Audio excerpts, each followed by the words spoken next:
औज़ुबिल्लाहिमिनश्शैतानिर्रजीम बिस्मिल्लाहिर्रहमानिर्रहीम। अस्सलाम वालेकुम। बच्चों, मैं उम्मीद कर रहा हूँ कि आप सब लोग खैरियत से हो और न्यूमेरिकल सीरीज़ आप लोगों को बहुत अच्छे से समझ में आ रही है। पिछले 4 चैप्टर्स हमने फ़ॉर्मूला समझ लिए थे। आज हम इंशाअल्लाह छठा चैप्टर समझ रहे हैं। चूँकि चैप्टर नंबर 5 में बेटा कोई न्यूमेरिकल नहीं है, आइए इस चैप्टर के फ़ॉर्मूलाज़ को समझते हैं। पहला फ़ॉर्मूला हमारे पास आता है कूलम्ब्स लॉ का, F is equal to K Q1 Q2 upon R square. जहाँ पर के बेटा हम कहते हैं हमारे पास कांस्टेंट है, इसको हम नाम देंगे इलेक्ट्रोस्टैटिक कांस्टेंट। इसकी वैल्यू होती है 9 एक्सपोनेंट 9। ये कांस्टेंट वैल्यू होती है बेटा, ये आपको पेपर में कभी कभार नहीं दी जाती, लेकिन आपको याद रखना होगा।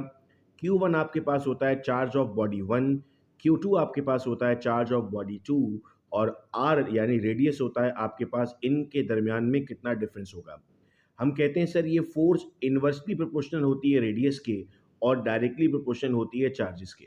यानी जितना ज़्यादा चार्ज होगा उतनी ज़्यादा फोर्स होगी, जितना ज़्यादा डिस्टेंस होगा उतनी कम फोर्स होगी। देखो, अज्यूम करो कि आपके पास अगर दो मैग्नेट हैं, मैं कहता हूँ ये दो पेन नहीं है, दो मैग्नेट हैं।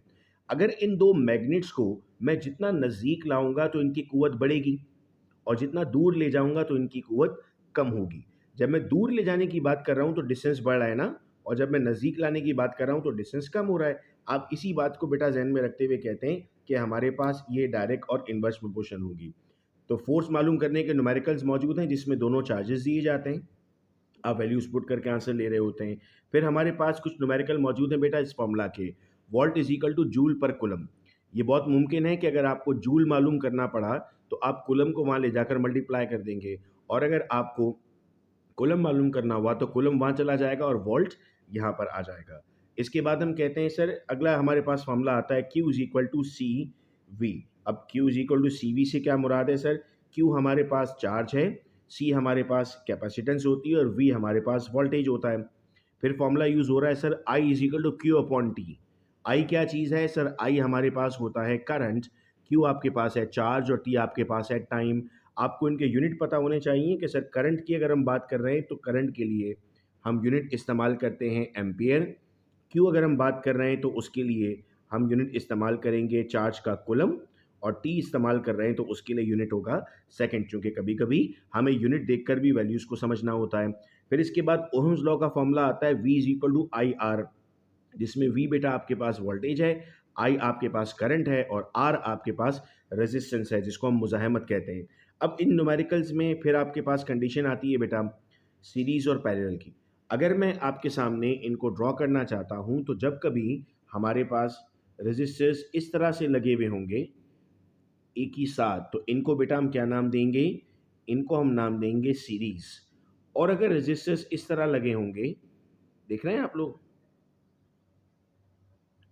इस तरह, तो इनको आप नाम देंगे पैरेलल। तो एक तरफ आपके पास आ जाएगा सीरीज, एक तरफ आपके पास आ जाएगा पैरेलल। इनके दो अलग अलग फार्मूला हैं। सीरीज अगर कह देगा ना सवाल में आपको, तो आपको जहन में रखना है कि आपका फार्मूला होगा R is equal to R1 plus R2 plus R3। और ज़रूरी तो नहीं तीन हो, 6 रिश्ते भी हो सकते हैं, 10 भी हो सकते हैं, 2 भी हो सकते हैं। तो आप कहेंगे सर RN एनी नंबर। और अगर पैरेलल आ जाएगा बेटा तो आप क्या कहेंगे? अगर पैरेलल आएगा तो आप कहेंगे 1/R is equal to 1/R1 plus 1/R2 plus 1/R3 plus dot dot dot 1/Rn, जितने भी चाहें यहाँ पर उसके साथ आ सकते हैं। फिर हम कहते हैं सर हमारे पास P के दो फॉर्मूलाज हैं, एक P is equal to I V है और एक P is equal to I square R है। अब कौन सा फॉर्मूला कब इस्तेमाल करना है? देखो, हमारे पास जब आपको पावर मालूम करना हो और करंट भी दिया हो और वोल्टेज भी दिया हो तो आप ये वाला फॉर्मूला यूज़ करोगे।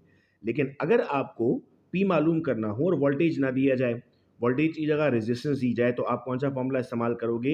ये फॉर्मूला इस्तेमाल करोगे। कुछ बच्चे कहते हैं सर ये फॉर्मूला आया कैसे? तो देखो, ऊपर आपने पढ़ा V is equal to I R, यहाँ पढ़ा P is equal to I V. इस V की जगह क्या लगा दो? आई आर लगा दो। तो आई से आई जब मल्टीप्लाई होगा तो मेरे बच्चों क्या बनाएगा? आई स्क्वायर बनाएगा और साथ आर आ जाएगा। तो फॉर्मूला इस तरह ड्राइव होते हैं हमारे पास। अब आपने इसकी प्रैक्टिस करनी है जिस तरह पिछले चैप्टर्स के न्यूमेरिकल की प्रैक्टिस की थी, और मुझे इन्फॉर्म करना है आप लोगों को कि आप लोगों को न्यूमेरिकल्स क्लियर हो चुके हैं या नहीं।